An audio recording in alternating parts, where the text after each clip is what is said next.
Okay, then let me quickly share my screen, and then we will go through the Appian objects, whatever the objects we have in Appian, and how do we use those objects. We'll see a quick discussion about all those objects that will be useful to create the application. Okay.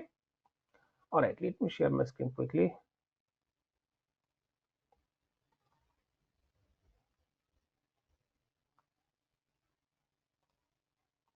Give me 1 minute.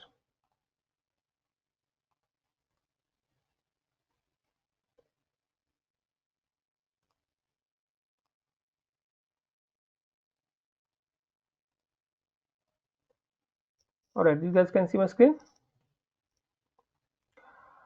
Okay. Yes, Yes, sir. sir. Yeah.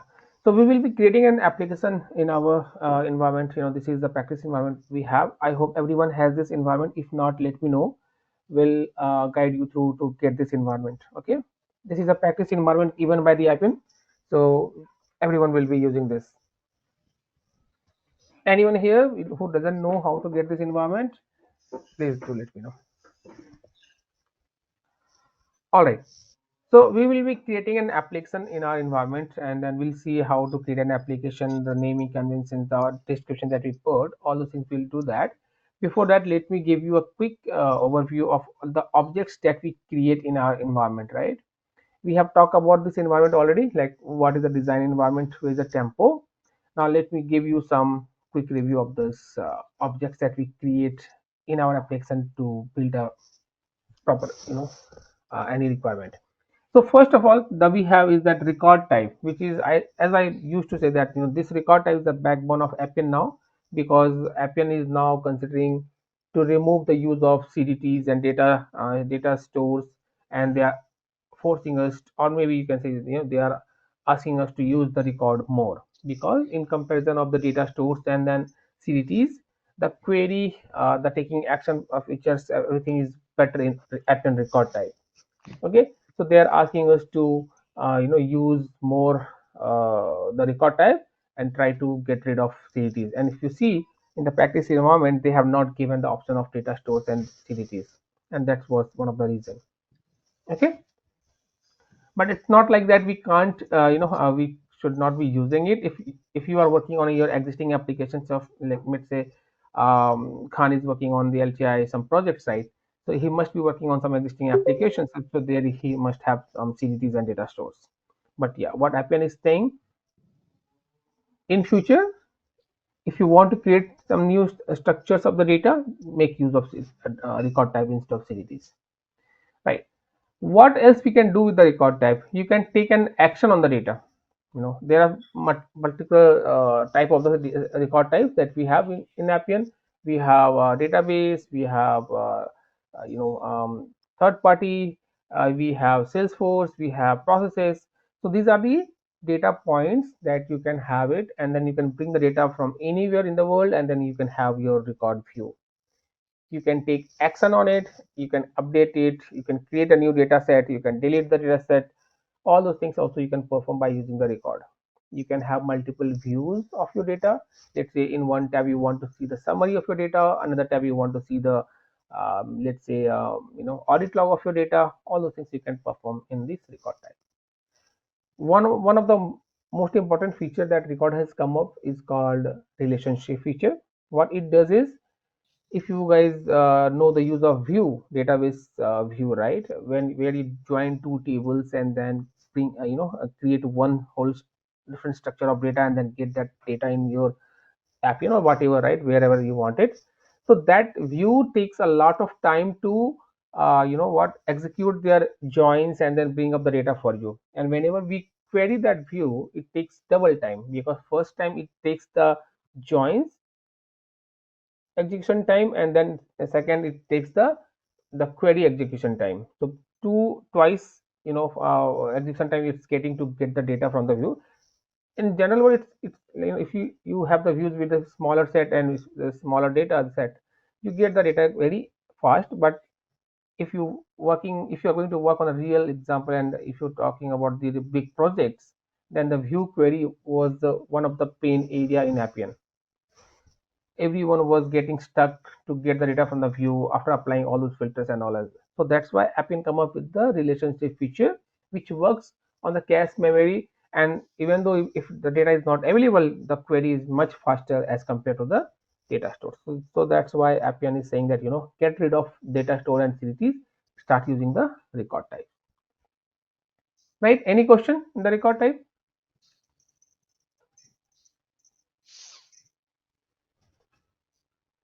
Don't worry, we will be creating it definitely, and then we will be saying it. I'm just giving an overview of what the record type is. Okay.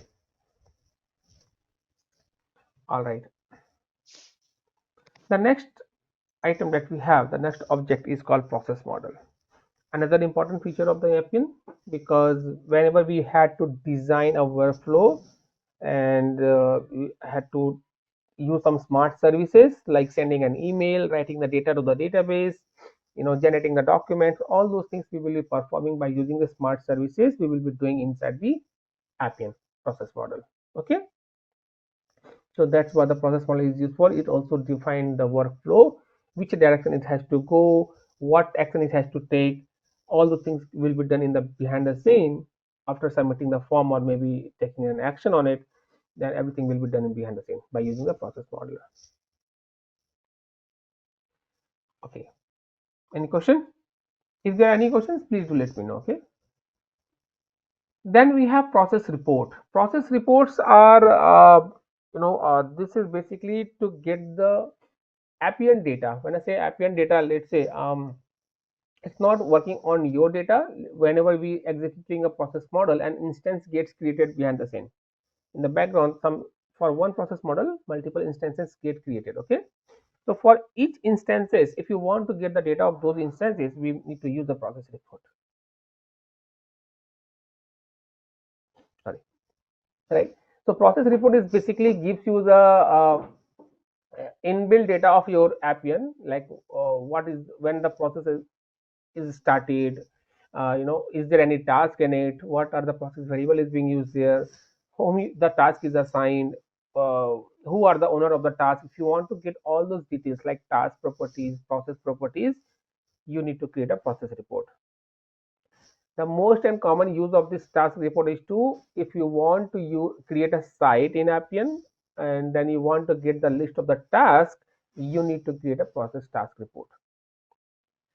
If you are not using a site, all the tasks will go into tempo page, tempo where we have the tempo and then the task tab. All those things will be put there. But if you want to get the list of the tasks in your site page, we need to use the process task report. Okay. So that's what the process task report is used for. Okay. Any questions, guys? Anyone?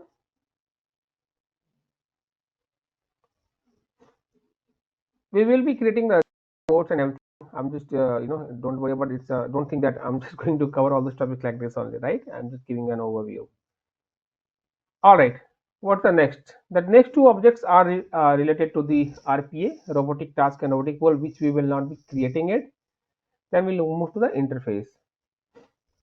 Interface is for interface objects, whatever you design, you see as well. And then it also gives you the two views of it, design view and expression view. Design view where you can drag and drop your components, what you want to design on your UI. If you want to do some business configuration in those fields like text field or the drop down fields, you can go switch to the expression view and you can make the code changes there. So in the design view, you don't have to write the code, you will simply drag and drop, and in the backend of the code, it will in the backend of the UI, it will design all those code for you. If you need any business logic to be implemented and that needs to write some coding, you can switch to the expression mode and you can go and write all those codes there. Okay, that's the interface. If you want to see any example, give me, let's say for this, to adding two numbers, this was interface that I created. So you can have, let's say if you want to have some box layout, drag and drop it here. Once again, what's happening?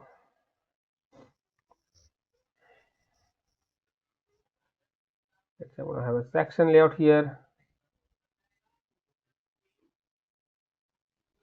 In that section, I want multiple columns to be added, and each column I want some, one column I want to put some text field, one column I want to put some integer field, one column I want, let's say, date and time field. So likewise, you can drag and drop the objects, and what happens in the expression mode, it will start creating the code for you. Okay, so you can see the code has been designed here. If you want to put any business logic in it, you can definitely go and start typing it. Let's say you want to put some validation, you can start typing it. Okay, all those things you can do it here. That's the interface objects. It's like you, whatever you want to design, you can design it and you can see it right away on the UI. Okay, any questions? What about the customization theming, Ravi? Actually, so Yeah, that's different page. So right. we have different pages, right? So for for contact us page, I have different theme. Mm-hmm. So how can I customize that? Yeah, that's you need to go to the expression mode. Like say if this was a UI design for the Appian, right? If you want to do some customization here, you can go to the expression mode and you can start changing the things. Let's say you want to put some hyphen here, just put it hyphen. You know, I mean whatever change you want to do, you just simply do it on your UI. Just go to the expression mode and then change the code. Let's say this cancel button, this is red, delete in the red, right, which is fine. Let's say if you cancel and want to do something else, let's say you want to change the color, style here.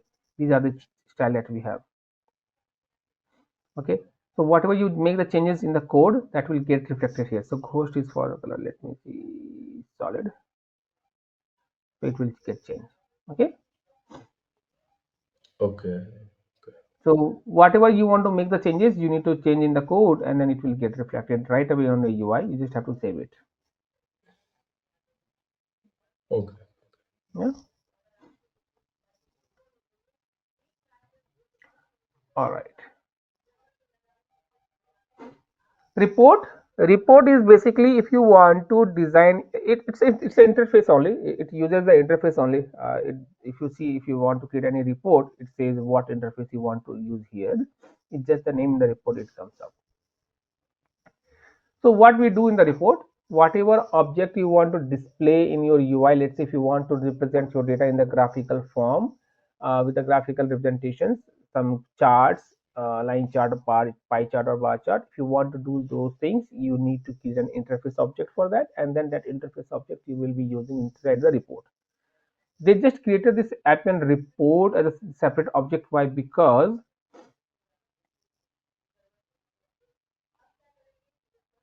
if you go to the basic page of Appian, which is tempo, in the tempo we have a report tabs. So whatever report we'll do create there, those will be listed here now. So if I click on that, it will give you some graphical representation of data if you have any. Let me see. No data available. I can show you.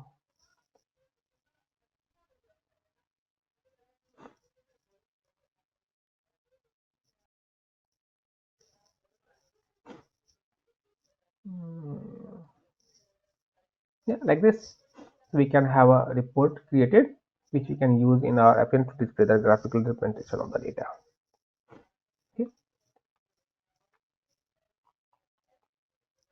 All right.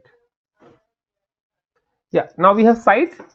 So these are all of the interface layers like interface, report, and then site. The site is basically right now whatever we have seen, right? That was the tempo page. One second, guys.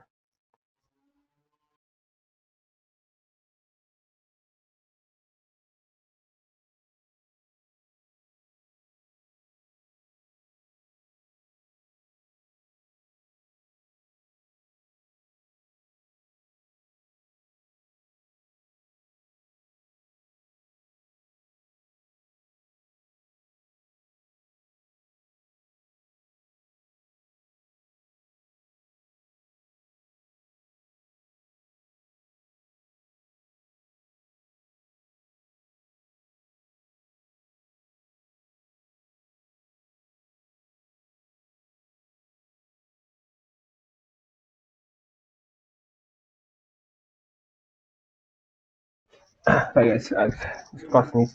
Okay.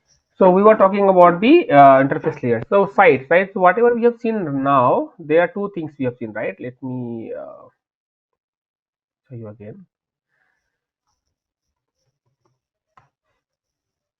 So this was the Appian very initial you can say that front end for the basic users, where they need to go and take an action. It was giving a look and feel wise that we are working on a tool where everything is fixed.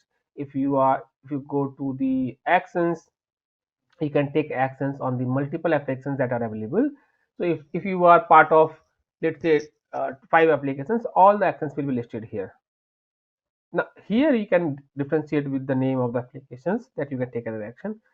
In the task, if you get any task assigned to you, it won't give you the view that which application task it is. And moreover, it was giving a feeling that you are working on a tool. So I can come up with an object called site, where you can see the look and feel wise that you are actually working on a web application, right?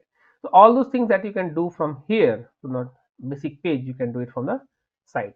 Now site uh, is not combined of multiple applications. You can do that, but it's basically idea behind it is that it's separate application wise. We can create a site. Okay,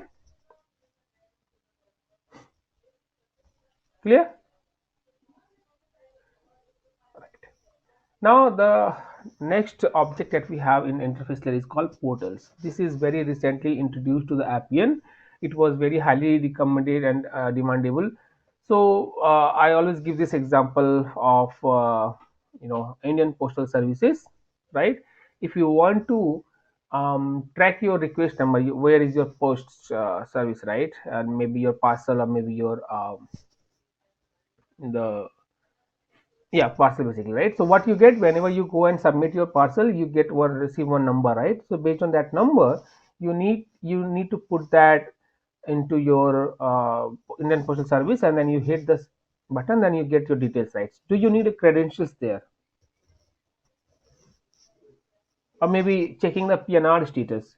Do you need credentials to be created inside your IRCTC, guys? No. Right? So we don't need it, and this was highly demandable in Appian, that because Appian is costly and we cannot create the credentials for everyone, right? As we discussed in the first session, that Appian application is for in-house users, it can't be for the end customers, right? So let's say if end customer wants to query something about their account, maybe, or maybe something, how do they do it? Or maybe they want to query something about their about the company, or maybe they wanted to post any query. So how do they do it, right? So for that we use create a portal. So portal and sites are almost same things, is just portal will not have the access of everything. Very limited access we need to provide here in the portal, so that a user can post a question, do some reviews, maybe search some items status or something like that. They can do it by using the portal, and they do not need a credentials here. Okay, so portals objects, it's just like the interface objects we created and then we configure in the portal. We can't do it here because portals require the authentications and API keys to be created, which Appian doesn't allow us to do it in the practice environment, because we do not have here the admin access. It doesn't give the admin accesses. All right, but I'll see if I can find my old videos where I have created the portals. We'll try to share with you guys. All right. Any questions still here, guys?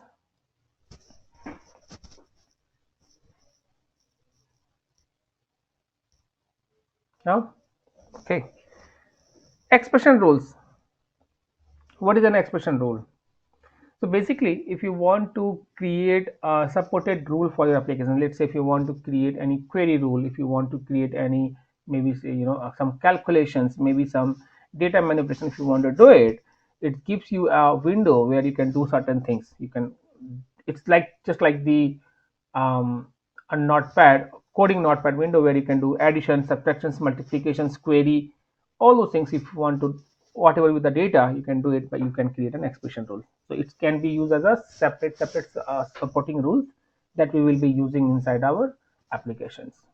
Okay, Now we have AI skills, which is also recently introduced to the system. It is for the artificial intelligence. I'll just give you overview what it does. It basically these are very new initial phase now. If you want to, let's say if you want to get extract the text from an email body, if you want to extract the text from the document, you can make use of AI skills, which can give you the things, the text from this all the things. So these are things that it right now it is working on.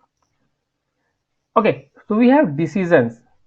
What is a decision object is doing is right, it's going to make your code very easy, right? As a very one of the examples I mentioned is like, say, if I say if text is equal to A, display apple. If text is equal to B, display ball.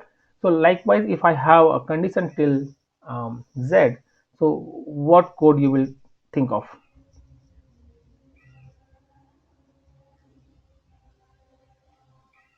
What comes in your mind when you heard this situation? If my text input is equal to A, display apple. If my text input is equal to B, then display ball. If I have such requirements, what kind of code comes in your mind? If else. If else, right? So next, if you need to put nested if else. Now let's say there are 26 letters, you have to put 26 if else, right? Which will complex your code. Your code will be very messy. It will be huge. Uh, if you format your code, it will go maybe 100 lines, right? Because if condition, then true part, then false part, again if condition, true part, false part. So likewise, it will go maybe 100 lines. So what Appian has come up with the decision object, it's very nicely organized the things in the tabular form, just like an Excel sheet, and just mention it there, right? This is A. Okay, I think I have it. Let me see if I have it. Yep, there you go. So it gives you a window where you can simply mention, if my input text is equal to A, display apple, B then ball, again A then airplane, D then dog, and then nothing, likewise. So this is the objection this is an object for you. So you don't have to write multiple if and else condition. If you go and pass the inputs here, it will give you the output according to that. So let's say I'm going to pass D, it gave me the problem. So we don't have to write the code method if else or maybe choose function, whatever in the behind the scene. Now every decision object has three types of output order. We have unique, first, and rule order. If you are making a unique, if you have to make sure, if you are making it unique, you have to make sure that your input is unique in your configuration. If you have, let's say here it's not a unique, it's an A and A is the same thing. If you go and execute it, it will throw an error message saying that you don't have unique rows. Okay, so let's say I'm gonna make C here. So if your requirement is that to get the unique record from the list, you can simply create the unique ways. Okay, what's the next thing? First, in the first, it allows you to have duplicate records. I mean, not the duplicate, but duplicate inputs. Now what first means is that if you try to get the data of A, it will give you the first where it matches. It doesn't care about the third one. Wherever it matches the first, it will give you. Now let's say if you have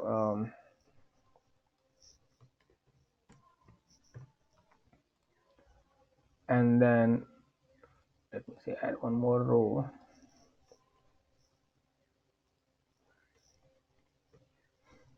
Now what do you guys think? What could be the output?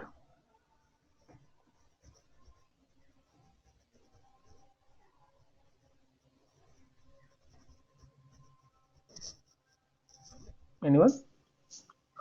It will be area. It will be air, because A matches first here. In the list sequence, it matches here. Okay, so here it matches A, so it gives you the output as an air. Okay, got it? Now if you have a requirement where you want to get all the matches input, then you need to change this to rule order. Then it will give you the list of the text strings. Okay, so decision tables you need to use smartly. What is your requirement? Based on that you can do it. if you want multiple, single, or first matches, whatever is right, you can do that. Clear? Okay. Now we have constants. So constant is a very good object. It helps you in a lot of ways. Let's say if you want to um, basically the literally what is that, it's a constant value, it won't change. That's what the constant is. Now for an example, let's say if you want to have a text which is going to use multiple places, then now let's say for example of the name of your application, you have supply chain management, all the places, maybe 10 or 20 interfaces you are using supply chain management, the 10 different interfaces you are using supply chain management. Customer says that, what, supply chain management, we already have an something like that, can you make it a supply chain application, right? And if we have a 10 different interfaces, what we have to do, we have to update all those 10 different interfaces for this change. Now imagine instead of direct text, if we have used a constant there of type text, and in that constant we have mentioned supply chain management, and all the 10 interfaces we are using this constant. Now if business says that, what, I want to change that to supply chain application, we will just have to update the constant. As this constant is being used all the places, it will reflect all the places in the supply chain applications. Okay, right? Another use of constant is that, let's say there are certain functions in Appian. Let's say there is a function called for file upload. So file upload object requires which folder you want to upload the file. So in that case, if you go and give the folder name, the code will not understand that because it's a simple text. And what it requires is, it requires the folder type. So we have to create a constant of type of folder, and there we have to mention the folder name, or maybe the folder, you have to select the folder object, and then this constant will be used there so that it can understand, okay, we this folder we have to upload the file. Okay, any question guys still here?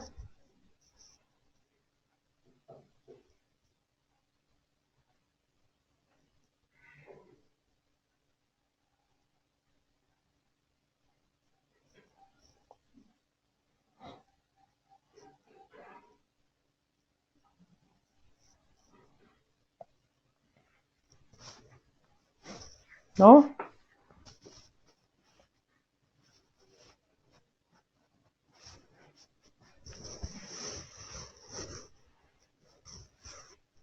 Okay.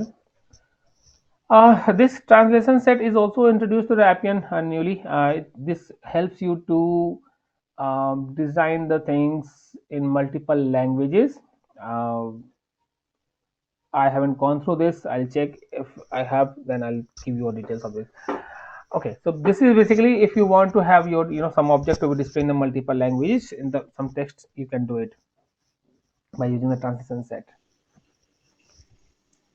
Ravi, actually, we are using it in our application. Oh, great.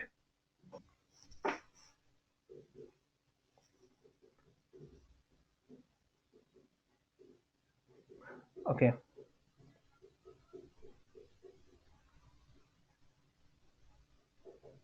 Now we have APIs, connected systems, and then integrations.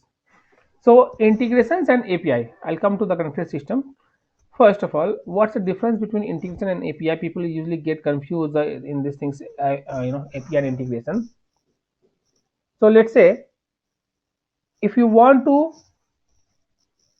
consume third-party data, third-party services, there are two things. You want to consume the third-party service, and you want to expose your service to the third party. Anyone can tell what we need to use? Any? Servers. No. If I want to consume the third party data, what object we need to use? More databases. So. No. Out of integration and API, if you want to consume third party service, what I need to use?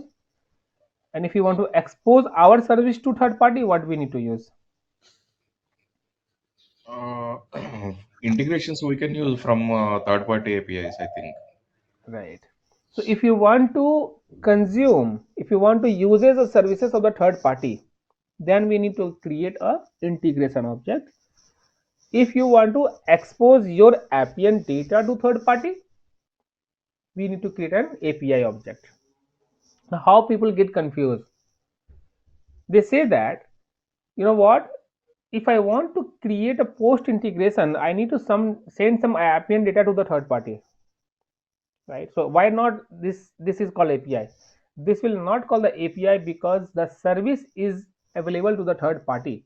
They have given me the access of consuming their services, maybe getting the data from their database, maybe running some instance behind the scene, or maybe doing something else. So if I am the service provider and you are the consumer, you will create an integration object. If I am the consumer and you are the service provider, you will create an API. Okay. So let's say if you want to expose your any one of the process model or maybe any one of the table to the third party, you will create a API object in your end at your end. Okay. Is that clear? Ravi, I have one question. Mm-hmm. So if you are consuming the data will be different formats, right? Excel Mm-hmm. or maybe Word or maybe JSON or something like that. So how can we represent the data into in our format using No, no, integration? this is integration, right? So data is what condition is it don't is not your thing to worry. They are going to provide the JSON in your maybe in the JSON format, right? If even though they are reading it from the Excel or database or wherever, right? I'm the one to decide. Let's say you are using my service. I'm the one to decide in what format I'm going to provide the data. So I'm reading it from the Excel or maybe I'm reading it from the table. I need to send it to you in the JSON format. So if you get the data in the JSON format, you can easily convert to that Appian value. If the client is not providing that JSON format, okay, so they Mhm. are going to provide only Excel or Word or maybe table. So how we are going to use? See, if they are going to provide the Excel, then they will be providing some document, right? Okay, Right. okay. So they will be sending you the document. They can't give you the Excel format just like that. They need to send you the document, Excel document to you. So in that case, you need to use read Excel services so that it can read the data from your Excel and then give it to you. Okay. If they are going to give the table, then definitely you will get the table, and then if you query it, you will get the data in maybe dictionary or maybe XML or maybe JSON, whatever they will configure it. It's on their responsibility. You can ask them, okay, I need the data in the JSON format. Okay, now let's say you want to consume a service from the Salesforce. You'll say, you know what, please kindly allow me to get the data from your customer table and please send it to me in the JSON format. That's your requirement you are going to give to them. Okay, so they will build a service from their end and they will send the data as the service details to you.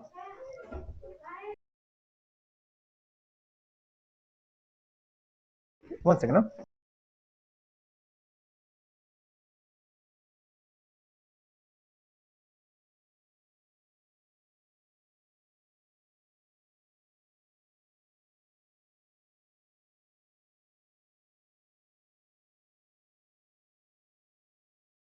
Okay, any questions? Understood the integration and API?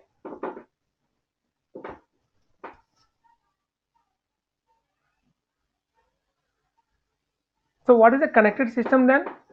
Now let's say I am a service provider and I have provided services for the calculator.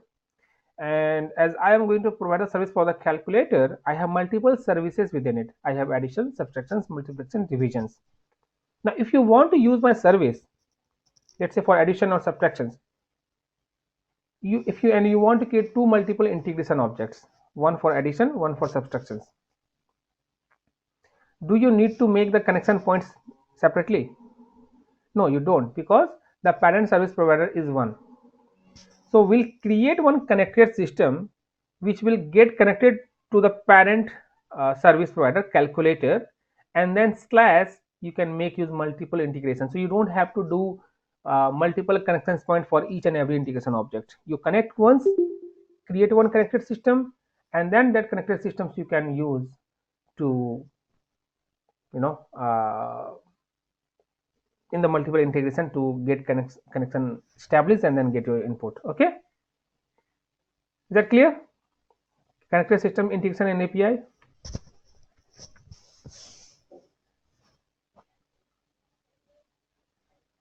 Okay. Then we have documents. Documents, like if you want to upload any document to the system, if you want to upload any images to the system, you need to create a document object. If you want to generate any document in the process, you can create a document object. So this document object allows you to upload the application documents to the system, and then it gives you a knowledge center. Inside that knowledge center, you can create multiple document folders where you can keep your document associated, in the associated folders. So when we talk about the folders, if you see the last object is a folder, you can actually create 4 types of folders. One is the rule, process model, document, and knowledge center. Rule folders are the folder where you can go and upload all your expression rules, constants, interface, whatever these objects we create, will upload to the rule folder. Second is the process model folder. So for the process model, they have given a separate folder wise. Now you can create a different folder type as a process model where you can go and keep your process models. Document folder and knowledge centers, they are related to each other because knowledge center is the parent folder for every document folder, not the rule and process model, but the document folders. So knowledge center is a repository where you can have multiple document folders created separately for your application wise. Maybe you want to have some templates, maybe you want to upload some images, so you can create different document folder inside the knowledge center. So knowledge center is the parent, and then document folders are its child folder. Okay, we have group and group type. Group is basically, let's say if you want to secure your applications group wise, what's the manager role, what's the viewer role, what's the editor role, who is the going to admin role, right? So all those things we can create a group wise, and then we can assign the roles to the groups so that your application will be get secured, and then it will be used by the required persons only. Okay, group type is basically, if you want to, by default all the groups will be custom. If you want to create any custom group, let's say for specific to your applications, you can just define a group type. Very minimal use, nobody uses this, but yeah, you can do that. You can create a group type based on your application, and then that will be available for your applications only. And then we have feed. Feed is basically for, like, if you want to publish anything on your news tab, like this application has been completed, this is someone is on a holiday, as you can see here, some task has been completed successfully, all those things, news thing. If you want to post on your application, you can do that by using the news tab. Okay, so these are the objects that we have in Appian that we will be creating to to one of our use case, whatever we will discuss, and then yeah, whatever we'll discuss, this had the use case. All right, so I'm going to open for the questions, guys. Please do ask if you have any questions.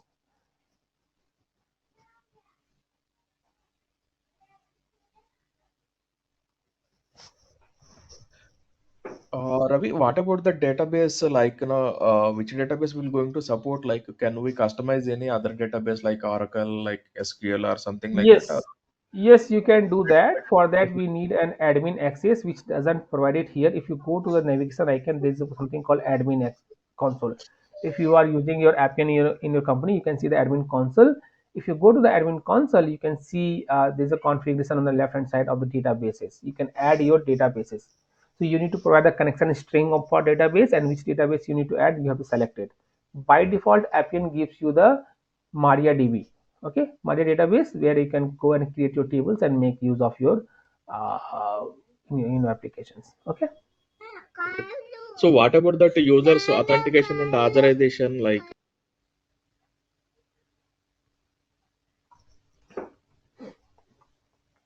So to add the database, right, Banu? add the database or any like permissions, so third party APIs or something Right, like that. right.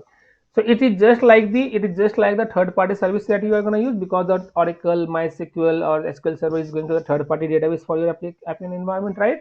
So what happens when you go to your admin console and you go to your option adding the database, you have to provide the connection strings. So every database, they will have some connection string from their end, and then authentication mechanism. Maybe you want to authenticate by the API keys, maybe username, password. So they will provide all those details to you. So this is my username, password, and this is my connection string.